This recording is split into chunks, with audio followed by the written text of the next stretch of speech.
Okay, what's up? I'm really excited to do this video, mainly because this is out of my comfort zone. I don't read a lot of memoirs, mainly because honestly, I just feel like I have to buy into the person before I would want to read about their lives. I don't know why I feel like that, but I basically feel like I have to buy into the person. I have to really like the person and their story. However, really great memoirs have come out, and there are certain memoirs I'm actually trying to get my hands on. I still don't have my hands on, but I have 3 right here that I want to share that I'm really excited to start. 2 of these are by Black women. One of this is by a white French national.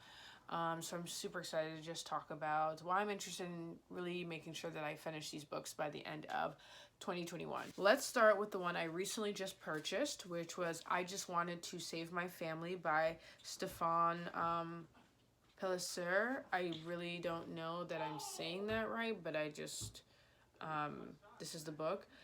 I'm really excited about this book, mainly because this book is really talking about the Syrian migration crisis that reached its height, I think, 2015 or 2016, when millions of Syrians were displaced, kind of in part due to the Syrian civil war. And they actually didn't all end up going to Europe. A lot of them resettled in the Middle East. So just to, kind of refute that white supremacist belief that everyone went to Europe. That's just not true. But a lot did go to Europe, and a lot took the boat to Greece and Italy and things like that, and it was very dangerous. In this book, I Just Wanted to Save My Family, the author is actually married to a Syrian woman that he met, I think, in grad school.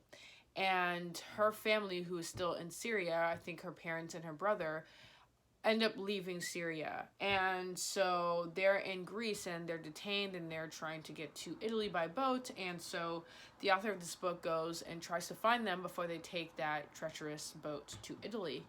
And he gets charged by Greece, the Greek government, with human smuggling. Eventually his wife's family does legally immigrate to Europe, but it does talk about kind of what it means when we say that people have to immigrate legally, how laws can actually be opposite human rights, and it's just an interesting look at, human decency and supporting human rights over laws, like not using laws to our detriment, but also thinking about what effect our laws might have on people. And so he was facing, I think, 15 years or 10 years, something like really heavy. Another book I'm very interested in reading is The Beauty in Breaking by Michelle Harper.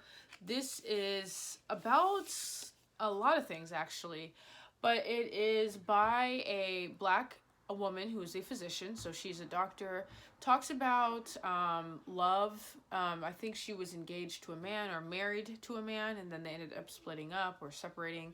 But also she talks about what it's like being a doctor and seeing people break emotionally and physically and psychologically in the ER or in the medical room, and so really very interesting, because I don't really hear much about how the work doctors do impacts their emotional state and what they think about, seeing people go through a lot. Because when you're dealing with a disease, and I can speak to this, I have sickle cell anemia, but when you're dealing with a disease, whether it be fatal or ongoing or even under control, there is an emotional aspect to it.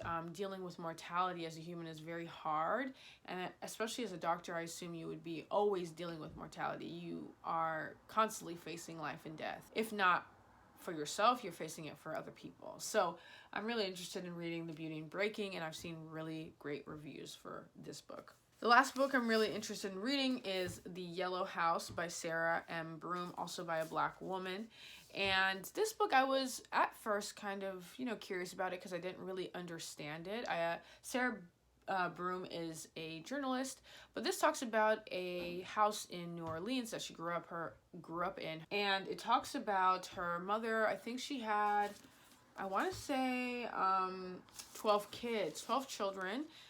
She started very young, and it talks about just a big family living in this New Orleans home, and it talks about moving back home and just like is really connected to the house, because the house, you know, with so many kids becomes unruly, but it also becomes a place of rooting all the children to one spot, especially when they leave and come back. How houses can hold memories of many people, especially when there are multiple kids growing up in the same house.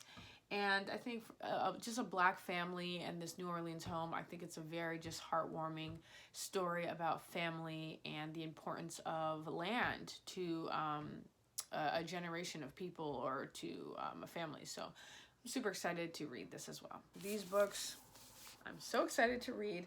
Let me know what memoirs you are interested in reading, and I will catch you later. Bye.